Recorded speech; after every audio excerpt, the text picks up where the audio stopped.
I remember that. that's right. Yeah, they just played first couple of notes. That was a great show. I don't even know why I got that song in my head, but it's been going round and round, and it's only the first line, and it's just. But now you've helped me out. I'll probably get rid of it now. Freddie, I think it's karma for putting all those songs in other people's heads. It's probably true. Yeah, yeah, Yeah, well, you Because just every time I hear the song, it's just my imagination. I think of you. So yeah, you just want to go around the world, I suppose. yeah. But I say, it's there. It's been going around in my head.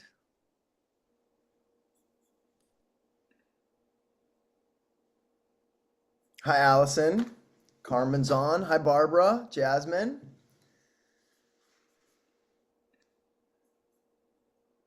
Hi, Veronica. Jasmine Unique. Yeah. Well, you are. We know that. Someone has stolen my my background. Oh, Well, Allison. maybe you're in the same place. It's a big space is a very big area. Let's just look to your left. You might just see each other.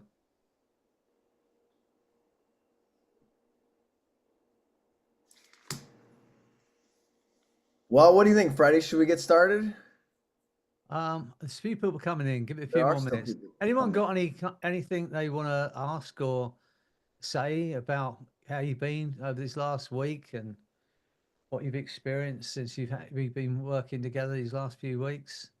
I Maybe know some. that Jasmine and Blind have become accountability pals, and they're sticking with it. And yeah. And I was saying two of my favourites, Inspired. most beautiful souls in the same room together. It's great. Yeah. And Blind's, she's working towards getting a job as my typist. She's going to be 100 words a minute or whatever it is. Better incentive now. Thank you for that. Is it still one finger? Oh Or now no. Oh no, I now have I'm on the capitals now. Oh, good. Yeah. There we go. And I'm enjoying it. You know, I Yeah, think good. when it comes to skills, I think so many people stay at the level they're at. You know, you've heard the people say like 1 year of experience 10 times versus 10 years of experience. And I think at least what I've noticed is when you have a certain idea about the skill level you're at and you're not consciously deciding to improve and envisioning who you're becoming in that category, you can do 10 years of experience in a skill and not get any better. But what creates that change is the initial idea of how do I improve? Like just asking that question, being in that frame, how do I get better? Who am I becoming? It shifts your abilities to a whole nother level just in that mindset. Have any of you ever experienced that or seen like maybe a teacher that's been teaching for 30 years and they don't seem to grow or to learn anything and then someone can come onto the scene and totally have a totally different perspective and a whole new level of skills just because they believe that and they're moving towards that?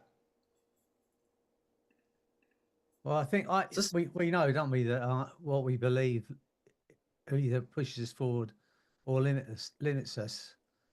And but I think just keep learning, especially kind of those physical skills like typing.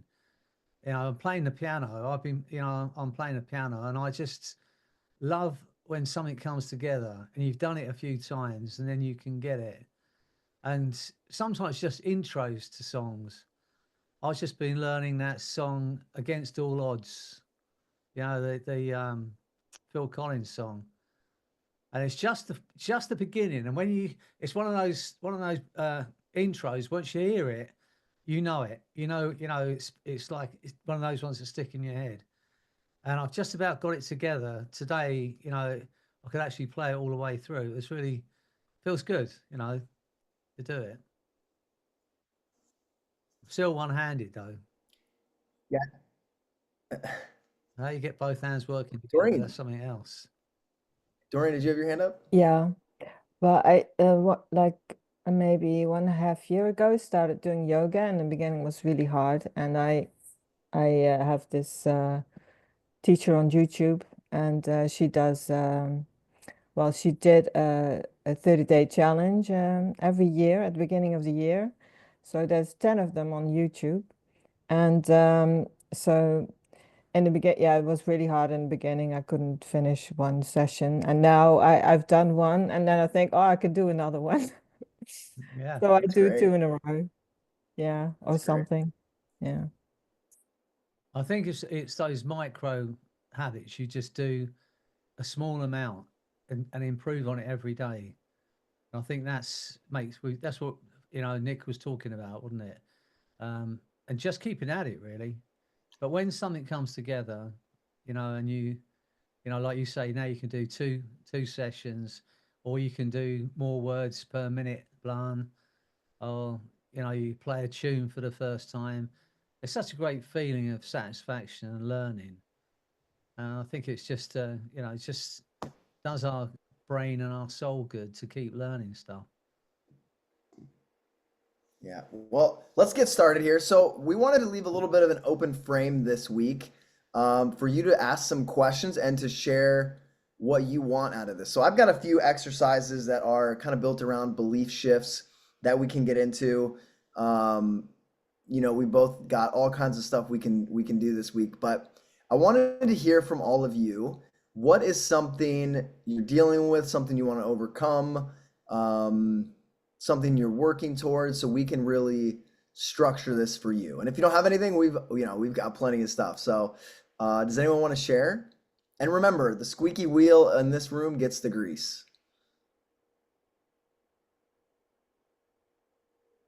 Has anyone got a fear of putting your hand up to? I think they have a fear of going first, Freddie. I think that's what it is. We can remove that fear. Okay. Allison had her hand up. I put it in the chat. The belief in massive success, myself. Okay. Consistent massive success. All right. And Allison, I know we've done a lot of different exercises, but you have a clear idea of how you define success? Mm-hmm. And do you know the 2 or 3 actions that you need to do every single day to make that success inevitable? Yes. Okay. All right. So we can do, my process is kind of around those actions. And let me ask you this, Allison, are you doing those 2 or 3 things every day that are going to lead to that inevitable success? Yes. Okay, good. Okay. What else? Allison has conquered the fear of going first. I love that, Allison. That's incredible. Faith versus fear. That's right. That's right. Sarah says, belief in my ability to eat all the cookies and maintain my figure. Well, Sarah, when you eat cookies in your imagination, you don't put on any weight. It's the darndest thing. And because your brain doesn't know the difference between what's real and imagined, you can eat all the imaginary cookies you want. Well, it's calories in and calories out. So you can eat all the cookies you want, providing you do all the running you don't want to do. So it's a trade-off.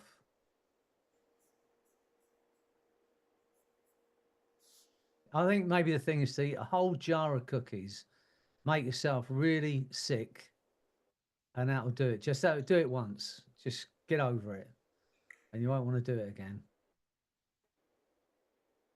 Yeah, we can install a cookie phobia. That's really easy to do. But I don't know how much of it is mind. All right, well, how much of it is in the mind, because you do see people and they say, I can eat anything I want and never put on weight. And they do. They never put on weight. And someone else saying, I have to look at a cookie and I put on 2 pounds. And they do. So how much of it is our mind guiding us in that direction, holding weight on? I do believe that the power of our mind over how we are physically. And we do have to have a clear view in our minds of how we want to look. And I think, again, if you have a very clear view in your mind and you set your mind on it, set your unconscious mind on it. You know, give it the instructions. This is how I want to look. This is how I want to feel. And you find yourself working towards it. And I also think that, you know, I've been saying it for weeks and weeks and probably sick of me saying it, but whatever we want to achieve, we need to step into the outcome and feel into it. And the most important thing, we can all do that. We can all visualize ourselves doing something. We can all imagine what it feels like. But to actually get a sense of what it feels like and then ask that question, how much fun is it? How much fun can I make it? How important is it for me? It's really important to get into that feeling because, as I've been saying to you, you know, we're geared toward pleasure. And if we know how good we're going to feel, then everything about our nature is inclined toward making it happen. And we don't have to have someone motivating us every day because in the back of our mind, we know how we're going to feel when we achieve it. So I think not like Paul McKenna, he wrote a best-selling book, and I think it was a CD back then called Think Yourself Thin, I think it was called. But I do believe there is something in that. But you've got to want it, and you've got to, you know, make that decision. Then you'll find yourself having just the amount of cookies you need, Sarah, and enjoying them. I always say to people who come and see me for weight loss, to become a connoisseur, you know, to savor every mouthful. We tend to eat a lot of the time without thinking. And if we sit down for a meal, and whenever we sit down for a meal, and just take the time to try and get all the flavors. If you've cooked a meal yourself, then think about what herbs you put in it, what spices you put in it, and try and taste it. And it just takes you a little bit longer. And if we eat a bit slower, two things happen when we chew our food. One, the saliva in our mouth I think it's called masticate. It starts to break the food down in our mouth, so our digestive system works better. And they say it takes 10 minutes for your stomach to register that you swallowed something. So by eating a bit slower, it gives your stomach time to register when you've eaten enough. Most of us eat so quickly, by the time our stomach registers we've eaten enough, we've already eaten too much. So those couple of few things that we can do when it comes to, you know, and give yourself permission to have a cookie. Because I think when we're saying, oh, I'm not allowed to have them, I'm not, you know, that's all we're thinking about. So give yourself permission, but then feel into that feeling of empowerment when you say, I've had a cookie and that was great, but I've had enough. And I think then you get over that, you know, I want to be able to eat all the cookies and still look great. But the truth is, Sarah, you do look great. So I won't worry too much about it. Have a cookie. And if anyone says, why are you eating a cookie? Say, Freddie says I could have a cookie and still look great. Just a suggestion. I'm just a hypnotist. Caitlin, we'd love to hear from you. Okay, so speaking of cookies, my vice is matcha from Starbucks. I don't have any sugar in my diet whatsoever aside from that. And so I have the discipline, I have like the why, I'm connected to taking care of myself, all of that. But I have this other belief around what the matcha does, and it's like it serves me. It served me for decade plus of helping me focus in my business and allowing me to work long hours. And I don't want to do that anymore. But when I give it up, I've gone months, almost a year or more without it. And I got into my feminine in the most beautiful way and really enjoying that space. But then I'm not getting anything done in the business, or I'm not getting a lot done. So when I go back into it, especially like in stressful times, or like I really want to ramp up what I'm doing, then it's like I justify going back to the Starbucks, right? And I've made it at home. I've used dates and nuts, but it's like the calories, the pile up, and I gain weight doing it at home because I'm not adding the crappy additives that Starbucks uses. And Okay, so it's also like the space, the energy. Like I have all these reasons of being at Starbucks, right? So I want to rewire that. Okay. Okay, so does everyone have something that they would like to change? Maybe we can do a little exercise here. Maybe a little behavior, something you want to shift. Okay, excellent. So think of either a behavior you want to stop or a behavior that you want to start. So just pick one of those. So Kaylin, I don't know if yours is not going to Starbucks at all, or if it's just not drinking matcha, or what exactly that is. But think of the behavior that you want to stop and get really clear on it, or a behavior that you've been hesitating on and would like to start. Caitlin, can I just ask you? So your belief is that if you don't do what do you call it? Matcha? Yeah. If you don't do it, you don't have the energy to create the business and stuff you want. It's the focus, long-term focus. A long-term focus. When I'm not clear on my action or my outcome, I can get distracted in focusing on the wrong thing. So I need the combination of clarity, with the business, the action, but then also the matcha just helps me in executing. So if we can create that state of mind, I should really buy like a supplement like mushrooms or something. if we could create that state of mind without the matcha, would that be a better way of going about it, rather than feeling you have to have that to get that state of focus? Okay, well, Nick's going to do his thing, and then we'll do an anchor, maybe for all of us, for focus on what we want, and get ourselves into that state, and we can anchor that feeling.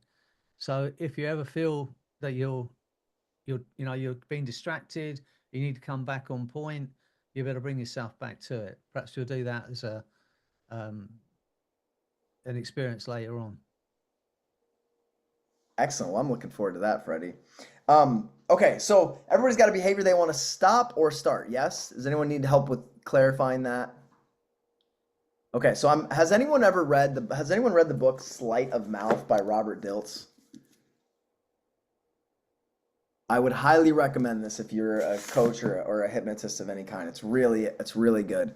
And he talks about expectations. So, and this is what I say all the time. I believe hypnosis is really two things. It's focus. When we focus on something, it tends to become our reality.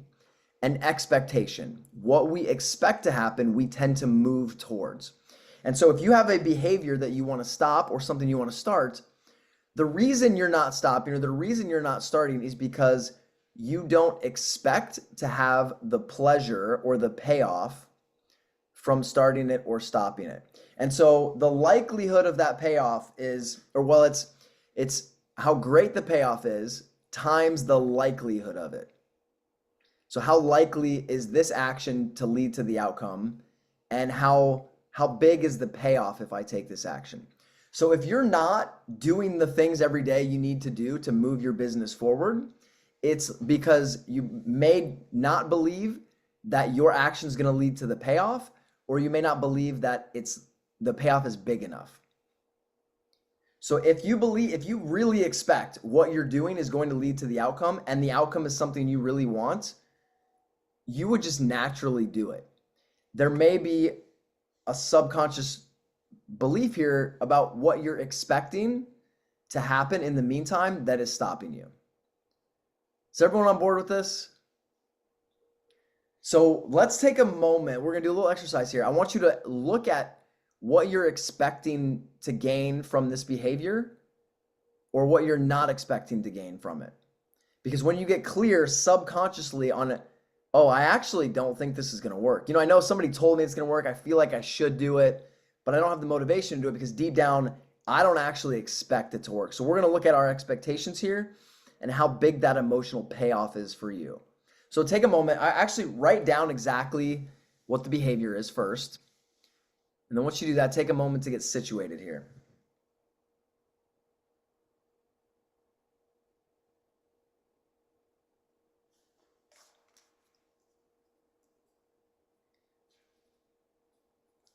And then if you want, we can do this a quick belief shift after this. But all right, so get comfortable.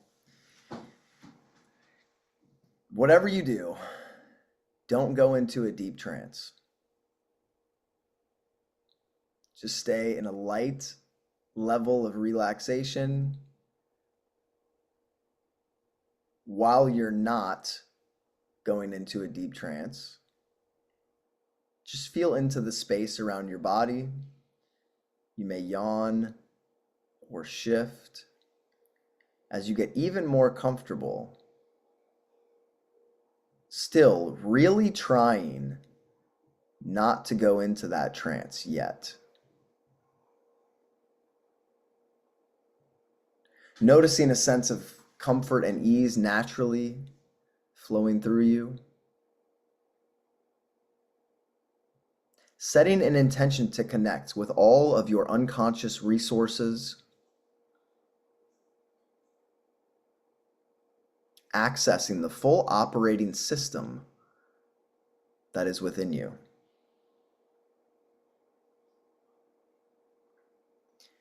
And getting a clear image of that behavior that you either want to start or you want to stop.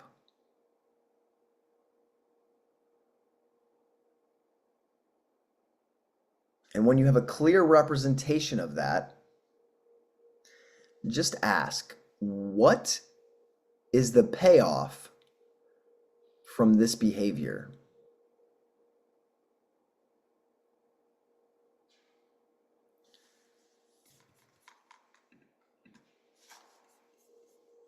What is the benefit from this behavior?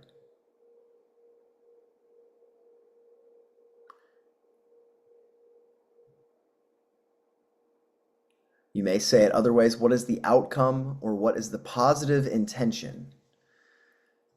Because even our seemingly negative traits always have a positive intention.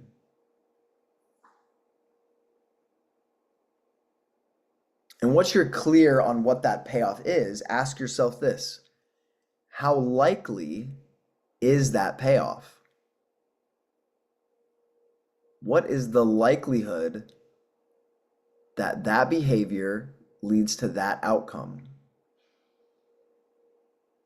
And just let your subconscious mind generate a percentage response. 50%, 75%, just let it generate an answer.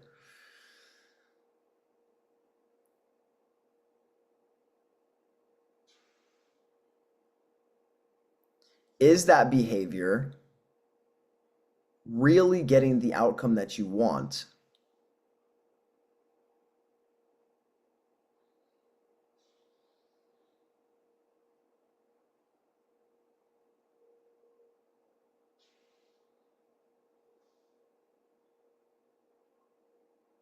And when you're clear on that, you can take a moment, take a deep breath, and we're going to shift it. But first, I want to hear from all of you and see how it went.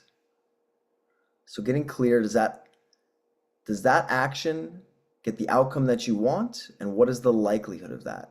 And then we'll do a belief shift here. So coming back into your body, breathing into your fingers and toes, having a sense of clarity, realizing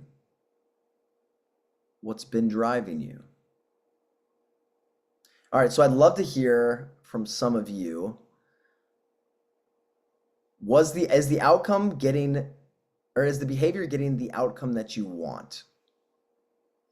And if there's something that you know you should be doing but you aren't doing, do you actually expect that behavior to work?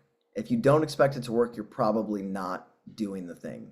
So we'll do a couple shares here, and then we'll run a quick belief shift. But I'd love to hear from any of you. Did you get some clarity on how your expectations are driving your behaviors?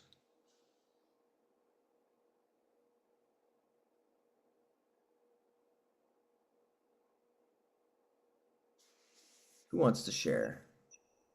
Yes, Lynn. Yeah, I'm clear on what I want. It's a new behavior, but it's a behavior I've had before. Basically, to drink more water. I know 100% that is so good for you. And also to have some kefir. It's the for your gut. your Mhm. gut. And I've got plenty of water, and I use bottled water without fluoride.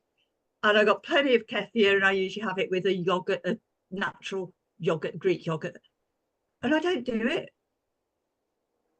I don't do it, even though I know it's beneficial, even though I love kefir and yogurt, and I put some honey in it and blueberries, which are really, really beneficial.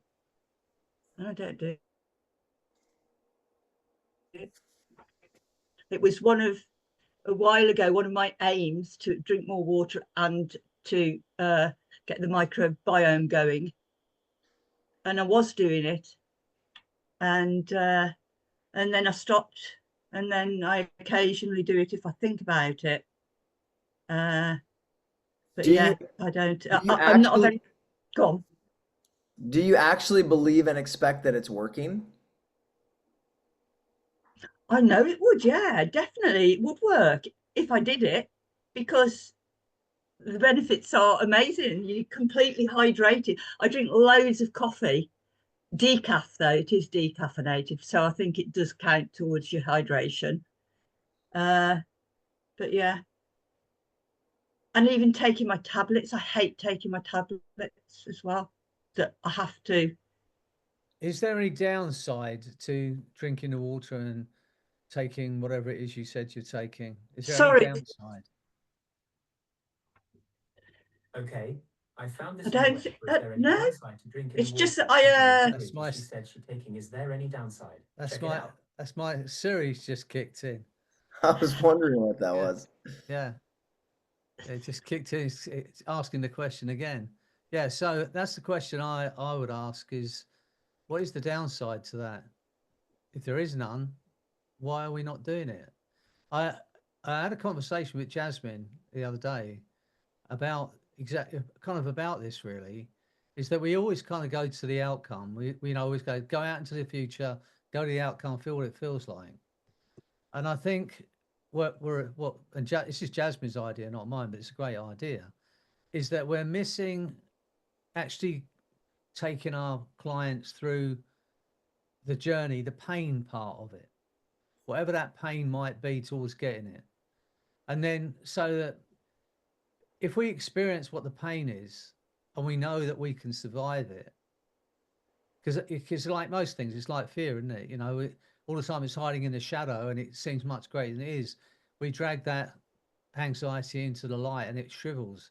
And it's a bit like that when if we looking at the journey, not just going straight to the outcome. Oh, yeah, that feels great. I'm earning this much money. I've got that kind of body, or I'm living like that. And we can feel into it. We can feel great, and we can do that. But in the back of our mind, we still know there's a journey, and we still know that that journey is not always just free flowing and painless. But if we can experience it and know that we can get through it and survive it, then that kind of undermines that stopping us. I've worked with heroin addicts, and most of the heroin addicts I've seen have already been through detox. They've already been through the cluck, as they call it.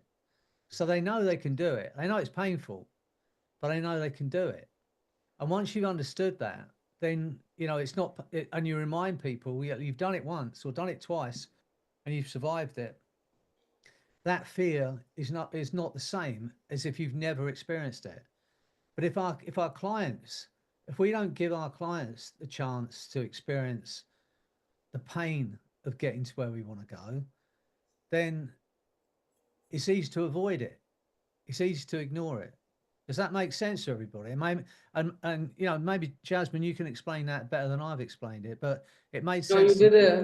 did a good job. No, like my thing was when we had the conversation about setting the intention, was that I needed to set a boundary with a certain friend, and I knew it would be messy because she would fight back, right? Boundaries are the issue when you don't have one. The ones get upset that you suddenly have some. And it was just the messy part kind of that I knew that it wouldn't be great and that it would take some pain and tears and hurt, but that it would be worth it for me to get on the other side. So that's where we kind of like not just dangling the carrot in front, oh, it will be all sunshine and roses. Yeah, it will be, but you also need to break up with a person, move, leave a job, and kind of get this resource state to do, let's call it the uncomfortable action to get to the better side. Yeah, and I think it's really important that we tend to miss it because we don't want our clients to suffer, do we? So we tend to go, think about the outcome, think how great it's going to feel, and we can all do that. But I think the conversation came about because why do people knowing all that stuff and they know what they need to do and they know, why are they not doing it? Like with Lynn, she knows if she drinks the water and she takes, I can't even know the name of it again, but if she does that, Yeah. and she's going to feel great. So the question is, what's stopping it? What's stopping her from doing that? And if we can get to that answer and look at it clearly and be honest about it, this might be some pain, as Jasmine was saying. It might be in certain situations you have to break up with someone.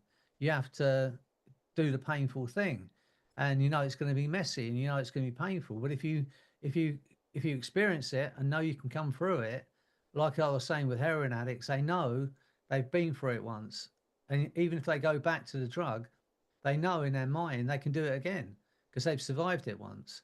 So I think that's something that's missing from the journey we take our clients on, to actually get them to experience any pain that's going to come along. Stick with it. Be with them and say, look, you go for it. You're going to survive it, but you need to know what you're going to go through so that you can achieve it. The mind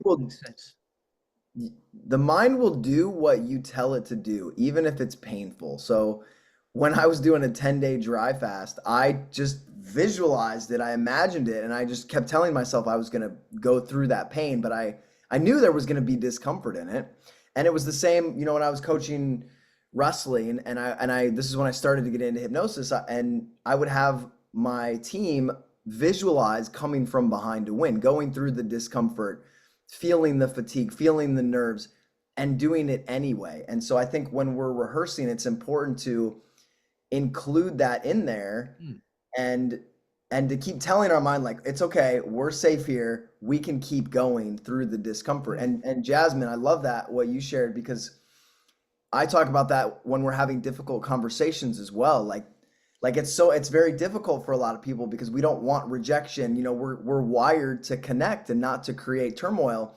So you almost have to practice it in your mind, go through the discomfort in your mind ahead of time in rehearsal. And then when you show up, you've already been there, you've already done it. You can keep your composure. It's not the end of the world. Your brain feels safe and it can do it. And so we can do, I might actually have Freddie do an exercise here in a minute where we rehearse going through and installing a new habit and going through the discomfort into the end state. Freddie, would you be up for that in a few minutes? Yeah. Okay, yeah. Perfect. Lynn, does that help a little bit? And you can rehearse that new habit. I think for habits, just mentally rehearsing it over and over to tell your mind that's what you want it to do. And I don't know if you've done that specifically with this habit. No, I just think I just can't be bothered, sort of thing. I've got other things to do. I'm not a very big eater, or I can take it or leave it. I don't eat any sugar, sweets, anything like that. But I can if I want to, and but I don't buy them, because if I had a packet of biscuits and it was open, no, if it wasn't open, if it was open, that's it. They'd be all gone. So I just don't have anything.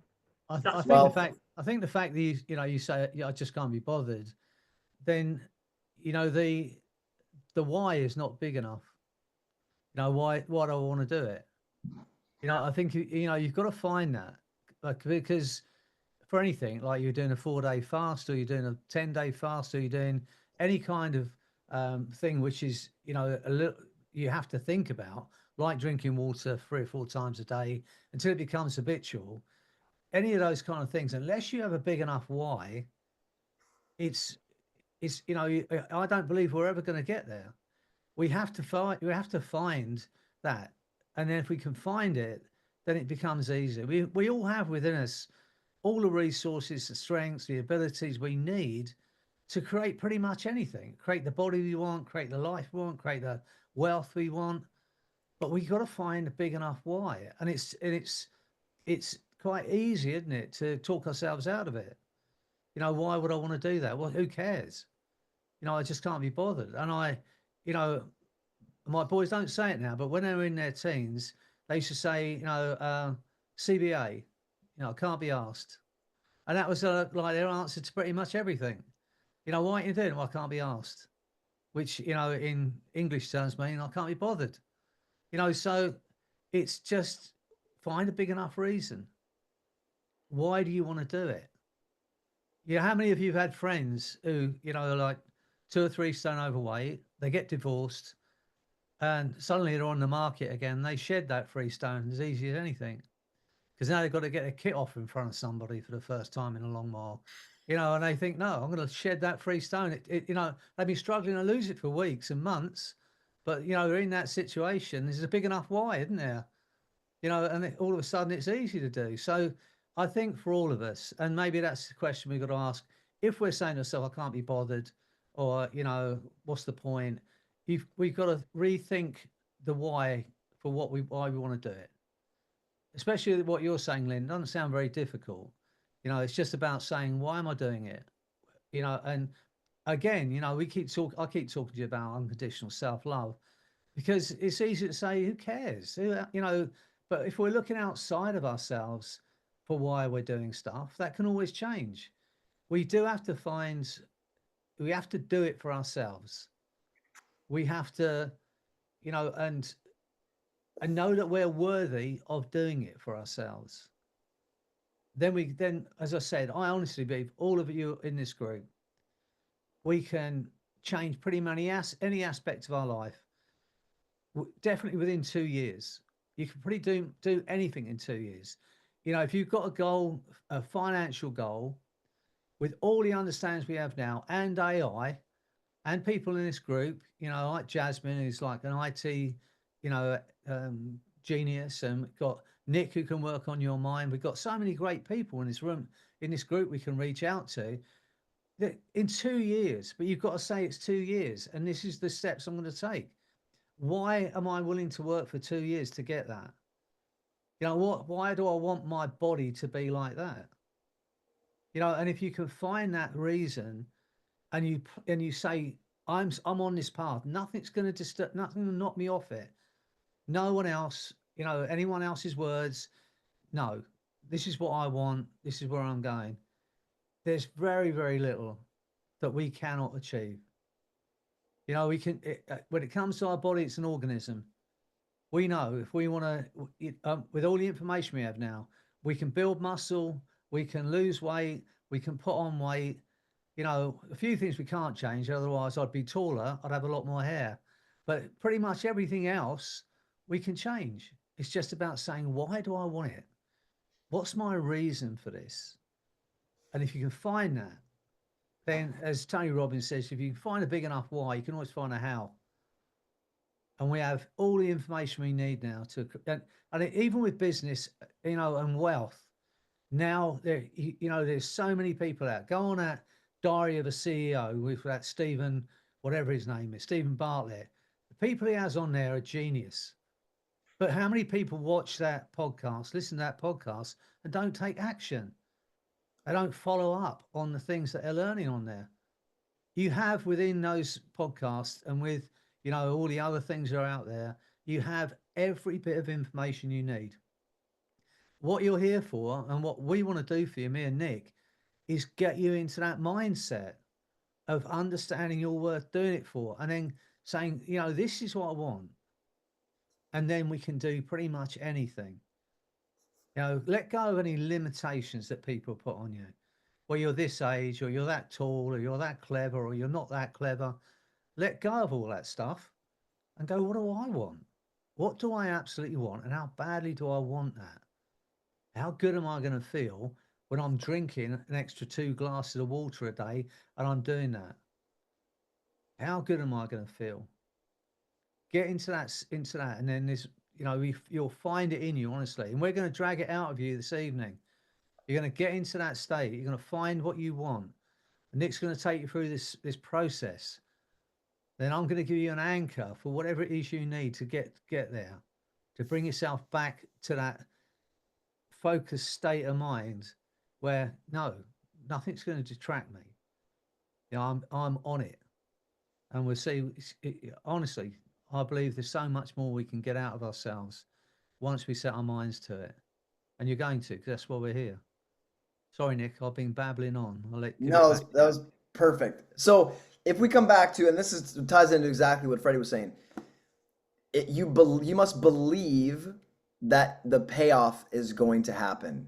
If you don't believe that the payoff will come from the outcome, or if the payoff isn't big enough, you're just not going to take the action. So Lynn, like you had mentioned, I can't be bothered. Well, you don't think the payoff is big enough for the mental energy that it takes. So the reward in your mind isn't quite there. And Caitlin, on the other hand, you believe the reward, is big enough and it's consistent. And I'm not saying that you consciously believe that, but unconsciously you believe that. And that's what drives that kind of, like, when we all have these impulsive behaviors, it's because the payoff is big and we believe the behavior will lead to the payoff. And so this is why people smoke. This is why people drink. This is why people exercise. They believe the payoff is big enough, and they believe that the actions will lead to the payoff. This is all expectations. And so if you look at what you outlined, so let me touch on what Sarah said here. She said, it's why I waited so long to start creating content again after getting burned on YouTube. So she's probably got these two ideas of, like, I can build my business by putting out YouTube content.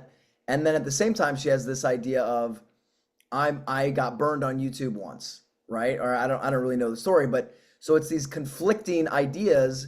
And so her expectations are split, and that split in expectations would prevent her from doing the thing. If she believed that the payoff for doing YouTube was big and it was likely to happen, then she wouldn't be stopped. Is everybody following this? So if the actions that you want, you must believe that the payoff is big. And again, this is all in the subconscious. So what I'm going to have Freddie do is take you to that payoff and feel it in a way that makes it feel great. And then you're going to experience going through the actions that get you there over and over in a way that your subconscious mind then links the action to the outcome. So now it's expecting a payoff from a specific outcome, and it will create a compulsive feeling in you to accomplish that task. Sarah, yes, we'd love to hear from you. Yeah, I just wanted to kind of add into what you just said, to put some context into that. So I've had a couple YouTube channels. I haven't posted regularly on the most recent one because a couple years ago, YouTube changed its algorithm and my channel was one of the ones that was affected. And suddenly, kind of overnight, I went from like many views to literally like nothing. And I kept on trying to post content. I kept on trying to, I would change the title and change the thumbnail and do everything, but it wasn't getting the same results, not even close. And I just felt really discouraged. And so I sort of gave up altogether. But recently I've been inspired to start posting again. I'm not even sure why. I'm starting to believe that it's possible to build the viewership again. And so that's really helping inspire me. So it's only been like 5 days, but I've been posting consistently every day. But I think it's really just a mindset shift. I've had to really tell myself that this is possible, this is achievable. And just because this happened in the past doesn't mean that's what's going to happen now. Yeah, that's what I wrote. That was my what I wrote down when we were talking about what we're focused on, what we need to do. You know, so I'm the same as you here. You know, it's post a video or content each day. That's what I'm going to do. That's my goal. That's where I want to be. And I know the payoff. I know that the payoff is. Mm-hmm. You know, but and it's just doing it and asking that question. Why am I not doing it? You know, one of our students asked the question when it came to talking to the clients, and people ask, how much is it going to cost me to work with you? And she just turned that straight on its head. How much is it costing you not to work with me?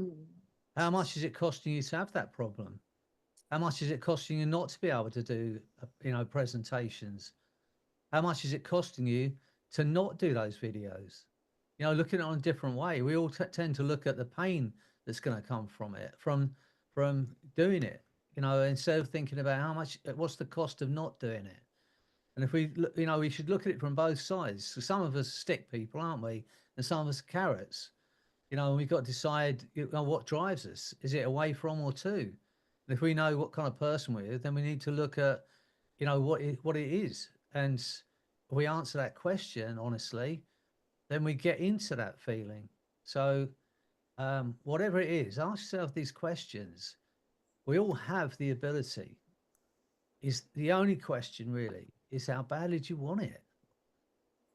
How bad do you want it? How much do you want to earn that money? How much do you want that body? How much do you want that life? And what are you willing to do to make it happen? And I know that's why you're here. That's why you turn up every week. And that consistency in doing things like that is going to make the difference. So I'm going to wrap this up and then I'll hand it over to Freddie to take you through this process. But basically, your expectations will create your behavior. So if you're not doing something, it's because in your subconscious mind, you are expecting to have more pain than you are pleasure. And if you are doing something, even if you don't want to. You lost your sound, Nick. Oh, can you hear me? Yeah, I can now. Okay, sorry, I don't know what happened there. If you're not doing something that you want to do, it's because your subconscious mind has linked more pain than pleasure. And so what Freddie's going to do here is we're going to take the things that you want to be doing and he's going to link pleasure to them, to that end state, to the feeling.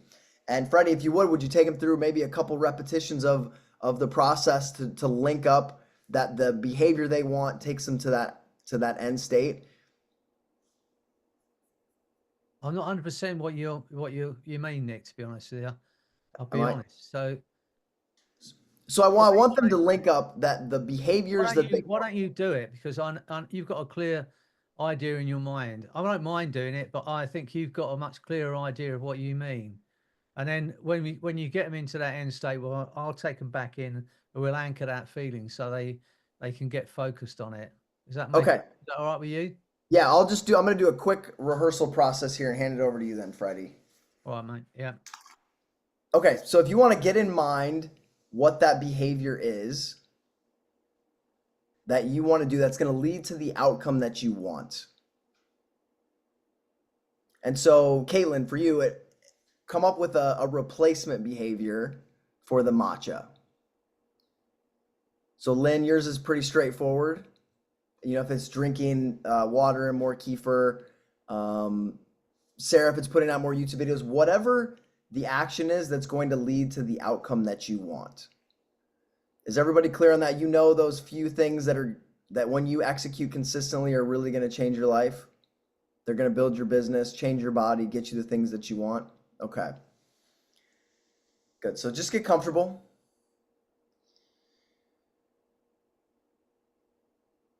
Get a sense of your body as you just begin to get present.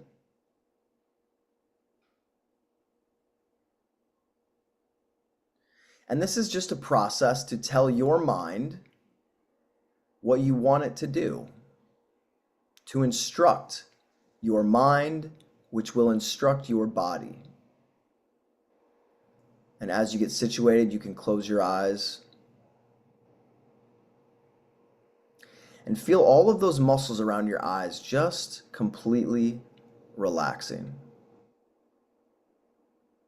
You may notice those eyes just locking tightly. You may even imagine what it would be like to try to open those eyes and notice that they lock even tighter. And feel a wave of relaxation from the top of your head to the tips of your toes. And begin to rehearse and experience this behavior, this action that you want to take consistently. really put yourself into that situation. See what you would see when you were executing on this. Feel what you would feel. And hear what you would hear. And you may even notice the resistance that you have to this behavior, or the discomfort. And you move through that anyway. And as you execute on this behavior, notice it taking you to the end state, to the outcome that you desire.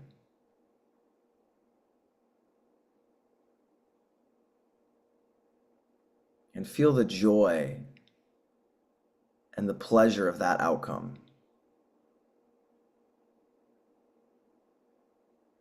And go back again and rehearse that behavior, whether it's releasing YouTube videos or drinking more water, making healthier choices, making more sales calls.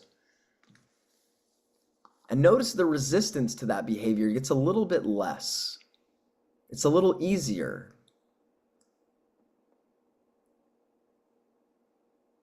And get a sense of you carrying out that new behavior. Feel what you feel, see what you see, hear what you hear.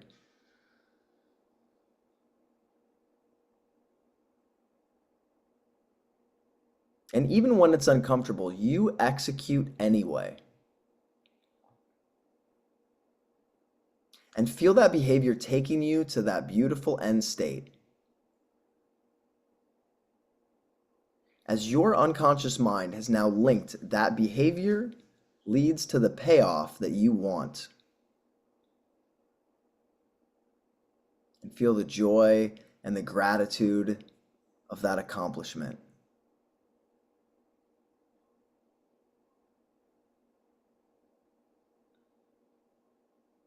And go back in time again and carry out that behavior. See it, feel it, get a sense of it. Whether that's creating content every day, talking to prospects, making healthy choices, see yourself and experience and really feel yourself carrying out this behavior. And notice that the resistance is now gone. It's become an automatic habit.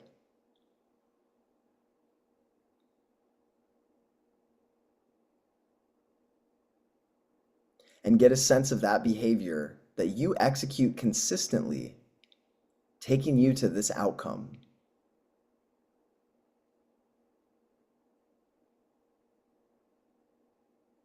Feeling into that outcome. Knowing that you consistently, naturally, and automatically carry out this behavior, even when it's uncomfortable. Because you know this behavior will lead to the outcome that you want. And get a sense of your subconscious mind locking into that new behavior, creating a drive, an impulse, a part of you that naturally takes over and executes on that confidently and consistently.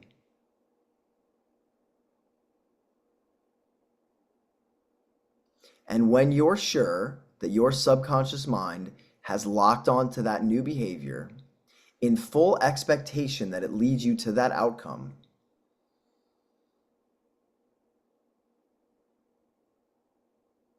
you can get a sense of that feeling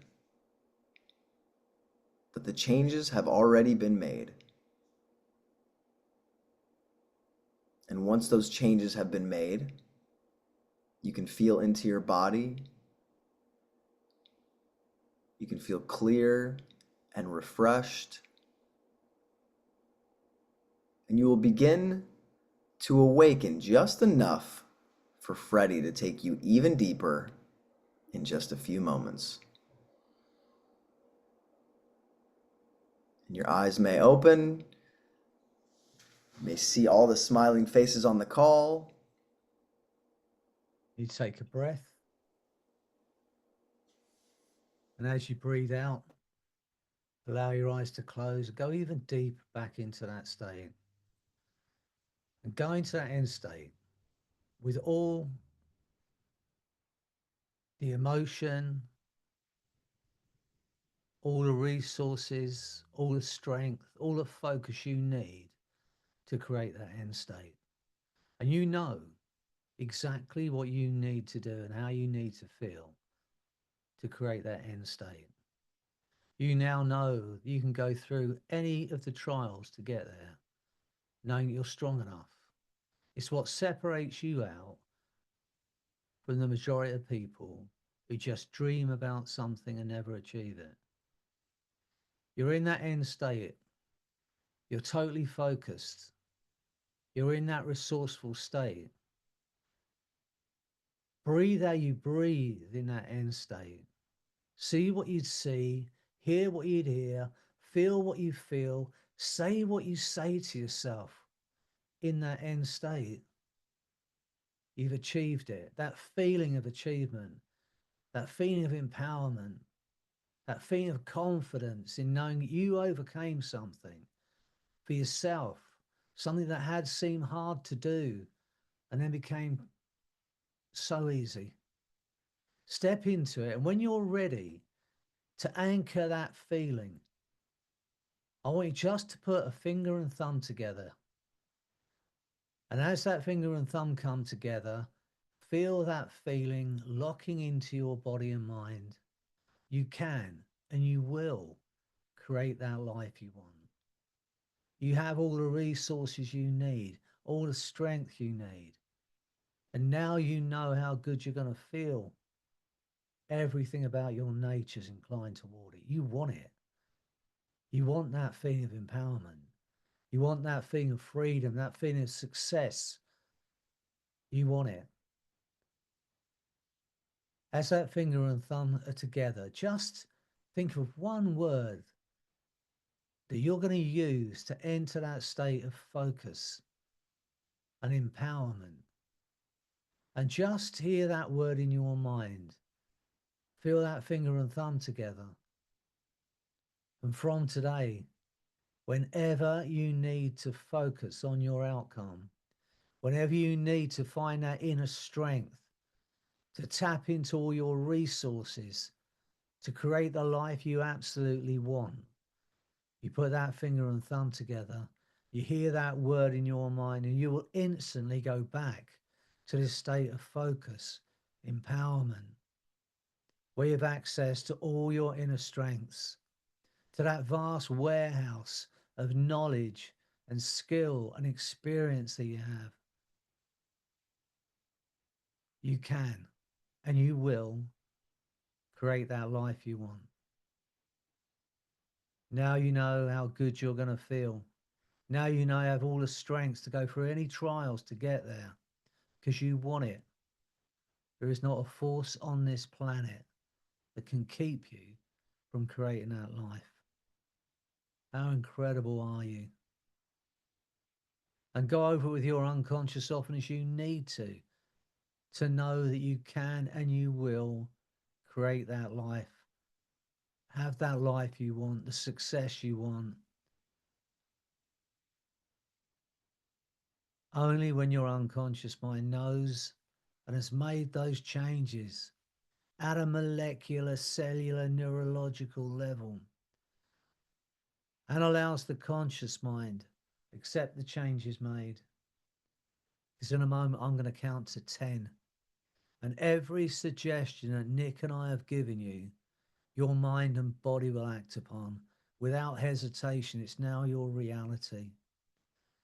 On 8, your eyes will open and you will feel incredible because you are incredible. And on 10, that feeling of empowerment, that steely focus, it's going to grow stronger day by day as you find yourself moving toward that outcome easily, effortlessly, and automatically, knowing that you have all the resources, the strengths, the steely determination to achieve that goal. So get ready. 1, being absolutely wonderful. 2, to create that life, do it fearlessly. 3, being freedom from every limiting belief that you ever placed on yourself that ever held you back. You want that outcome. 4, feel the force of that energy, steely determination and focus flooding through your mind and body. 5, feel incredibly alive. 6, 7, 8, eyes opening, feeling absolutely incredible. 9, 10.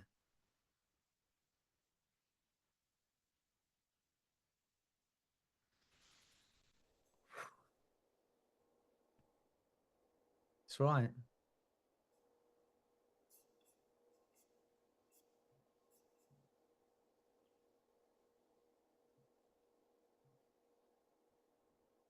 When you rehearse something like that and then experience the end state, so you rehearse the behavior and experience the win, rehearse the behavior, experience the win, your expectation at an unconscious level changes because you've linked up the behavior and that end state. And I mean, how fast was that?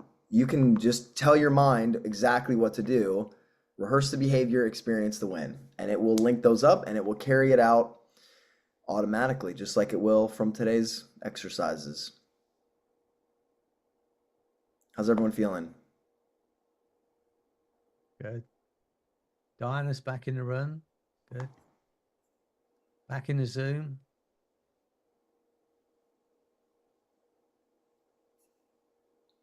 Yes, Samantha.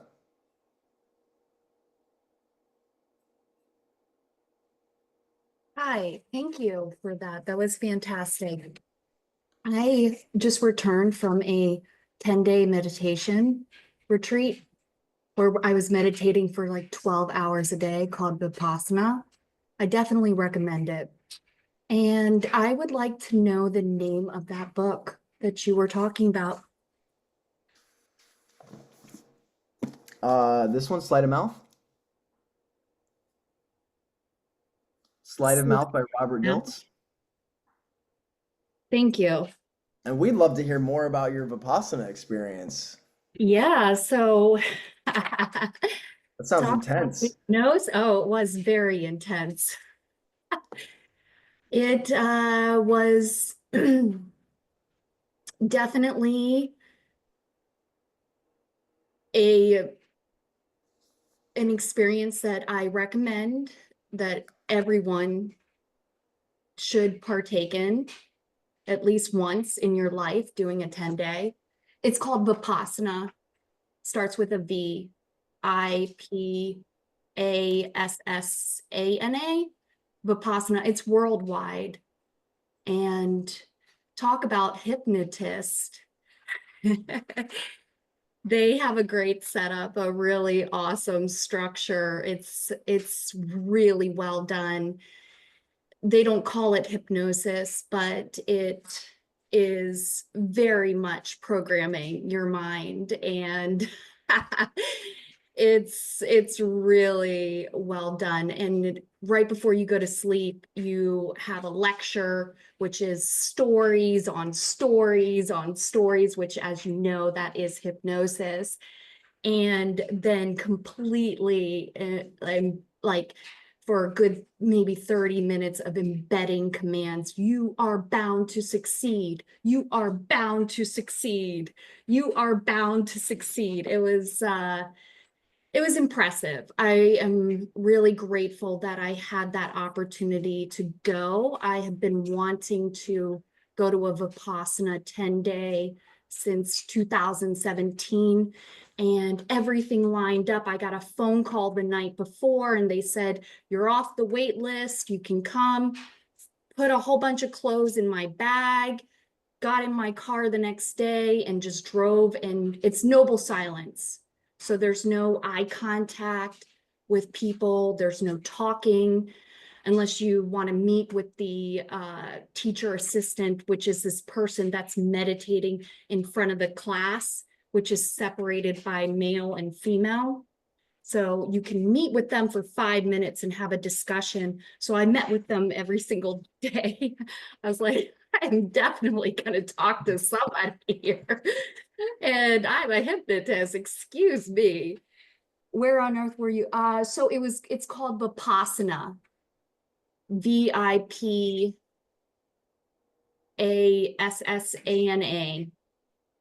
Vipassana. Yeah. It was phenomenal. And yeah, I'm planning to go back and serve 10 days, which will be even more rigorous because it will be less sleep. And yeah, so Did you butt up against some of your own mental chatter and inner oh, feelings and I was absolutely phenomenal. So my mind was so busy when I came in. And then by day 2, I had slowed down. And even like I only wanted to eat like just like one little zucchini piece and didn't have a desire to drink water. And I normally have this massive jug of water everywhere I go. And I didn't even want water. So everything slowed down internally. My mind slowed. I had so many insights. I cleared so much trauma and just everything's gone. It's just gone. And I did it all myself, and it was quite painful. Definitely by day 2, I was so sore from just sitting, like and I didn't use any back support. I wanted to like use my own support. And yeah, so it was also interesting. Like I had all these pillows underneath my legs. And then at the end of the 10-day, I had only one pillow underneath my legs. So I was able to see how my body also shifted and opened up as well. And it's such a great meditation technique that they teach. I loved it. It really transformed like my entire being. And I saw how much time I was wasting. And doing the meditation like sharpened my mind, made me so efficient. I was like, oh my gosh, I was like just doing all this stuff that I like. And before my mind was so full of thoughts and I was so distracted. So I went to the one in Delaware, but they have it in Georgia, they have it in Canada, they have it it's worldwide. So you can go to their website and look up the retreats, and then you just go on their wait list. I would love to do it. Oh, Freddie, it's what about you? 10 days amazing. in silence? He doesn't look too sure about it. Freddie, you there? You're talking to me, sorry. Yeah, I said, what about you? Would you do a 10-day silent retreat? I've got adult ADHD. It would be very hard for me to sit for 5 minutes, never mind be quiet for 12 hours. But I have no doubt it would definitely change your life if you do it. Yeah. I don't think I've got the patience to do it. I'd probably fall asleep in the first 10 minutes. That's my problem. So, yeah. I'm sure I'll do it at some point. Well, you did a dark retreat, didn't you? Yeah. A 7-day dark retreat. Yeah, that was pretty On your intense. own in the dark. Pitch black. I can't even imagine that. So you're much more disciplined than I am. But I'm pleased you did it, Samantha. I'm pleased you had the result. It was so ironic. I had that, remember I was like discipline. I was so like against that. And then this whole 10-day, everything was, it was like discipline. It was, here's your discipline. You're doing this discipline. I was like, well, I'm going to like discipline by the time I leave here. I have no choice. So it was, I really like discipline now. I have a lot of desire for it. It showed me how efficient I was by mapping out my time and having like a really nice bell to like alert me and just keep me on point. I saw how much sharper my mind was. I was like, wow, I can just accomplish so much. I have just been, lost in thought, but the meditation, it brings your mind to your matter. to your body, your mind to your body. It was just phenomenal. Yeah. That's great. Good.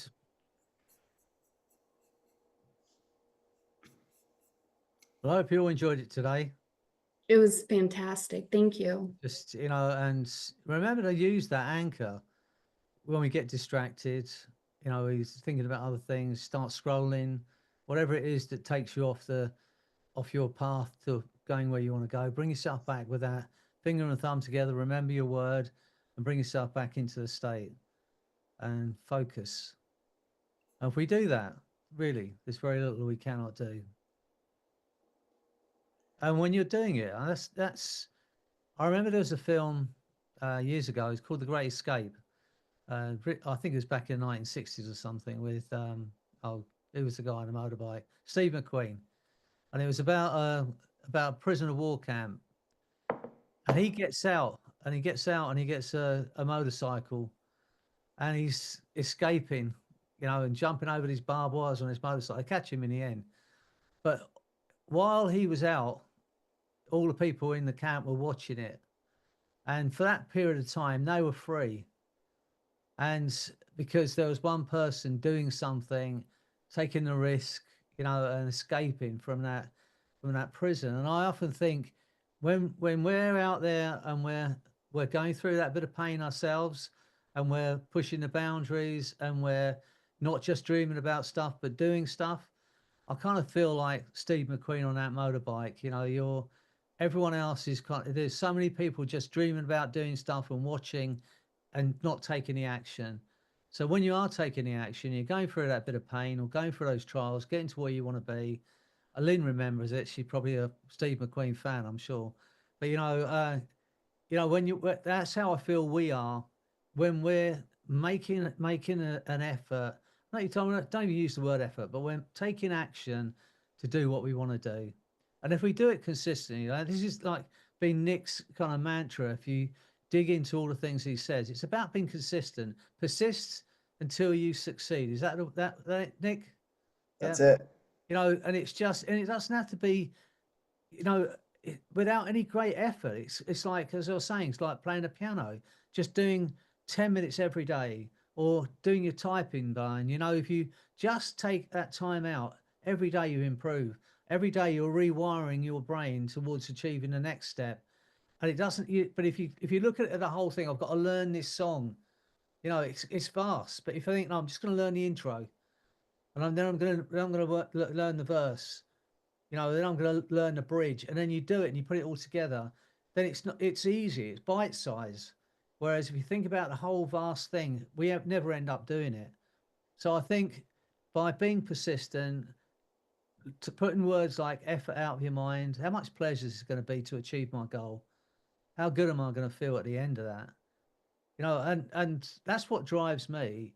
And I have these kind of mad ideas that I might never do.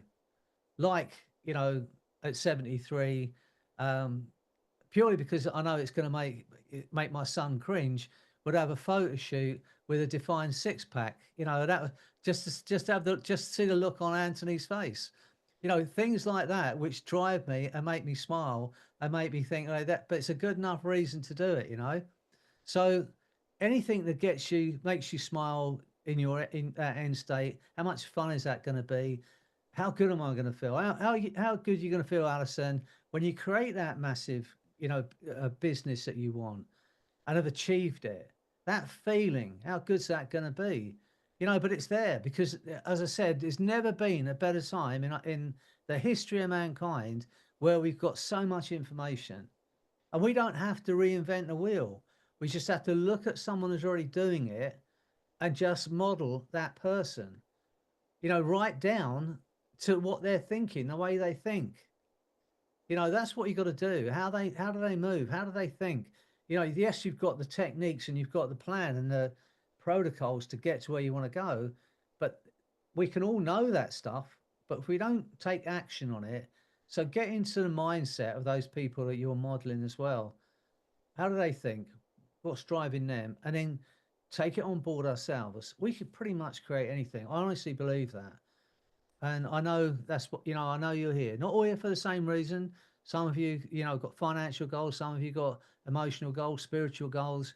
But whatever that is, as we've said, rehearse it. Know that you can get through the pain. Know that you can do that if there is any pain involved, because then it's not scary and it's not off-putting. And then you just feel into the outcome. And you've now got an anchor to get yourself there. But we need to do it. We can talk about it all the time, can't we? But it's doing it. And the people who take action are the people who are that top 2% who are creating that life they want. And it's not difficult to do. It's just about persisting. Anyway, I've been ranting a lot today. I need to go on one of those silent retreats to learn how to. I think Maria has her hand up. Thank you so much. You know, just what you were saying and everything, just spot on. When you were doing your last part of the guided, whatever you want to call it, I had my word. I had my fingers. My word was, I'll just share it. It was bliss. And then suddenly I felt this shaking here. I go, what the heck is this? And I saw the plant in front of me, live plant moving. And I go, well, there's some kind of weather outside, but that's not what's happening. We just had an earthquake. It wasn't a big one, but there was an earthquake here in the Bay Area, where obviously earthquakes occur, but still not that often. So when you were just sharing, you just reminded me that what that path and that pain is for this outcome. I will be jolted. Life will happen. And how to get back on that bike that you were using, how to get back on the horse, that bike that you're talking about, Steve McQueen movie, you know. This was such a like live example of when I'm thrown out of the tact, out of the saddle, how, you know, to get back on it. Yeah. I'm so pleased. Well, you know, I'm sorry I created an earthquake. I've done a lot of things, but that's the first time I've actually created an earthquake in part of the world. Pretty earth-shattering. Don't laugh, Doreen. Don't laugh. It's not funny. Yeah. That's going on my CV. Yeah. It's not funny, but it was like, whoa, this is symbolic for sure. I've made the earth shake for other people in the past, but not an actual earthquake.